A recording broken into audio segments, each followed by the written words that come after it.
जेव्हा हा महामार्ग मंजूर झाला तेव्हा आत्ताच्या आमदारांच्या महोदयांचं वय हे 16 वर्ष होतं. जे काम केलं त्याचं श्रेय घ्या, जे केलं नाही ते आपणच केलं असं म्हणणं योग्य आणि नीतिमत्तेला धरून होणार नाही, असा टोला माजी खासदार संजय काका पाटील यांनी लगावला आहे. प्रसिद्धी पत्रकारांमार्फत माजी खासदार संजय काका पाटील यांनी आपली भूमिका स्पष्ट केली आहे. राष्ट्रीय महामार्गाला मंजुरी 2016 साली अगोदरच मिळालेली आहे. त्यांची मॉनिटरिंग अथॉरिटी पहिल्यांदा MSRDC ठेवण्यात आली होती, पण त्यांच्याकडून कामाला गती मिळेना म्हणून माजी खासदार संजय काका पाटील यांनी हा राष्ट्रीय महामार्ग पुन्हा नाईकडे वर्ग करण्यासाठी केंद्रीय मंत्री नितीन गडकरी यांच्याकडे मागणी केली व हा महामार्ग परत नाईकडे वर्ग करण्यात आला.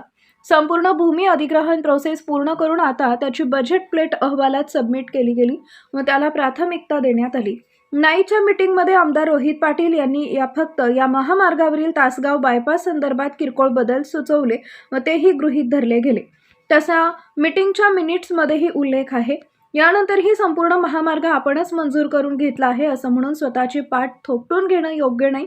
जे काम केलं त्याचं श्रेय घ्या, जे नाही केलं ते आपणच केलं असं म्हणणं योग्य व नीतिमत्तेला धरून होणार नाही, असा टोला माजी खासदार संजय काका पाटील यांनी लगावला.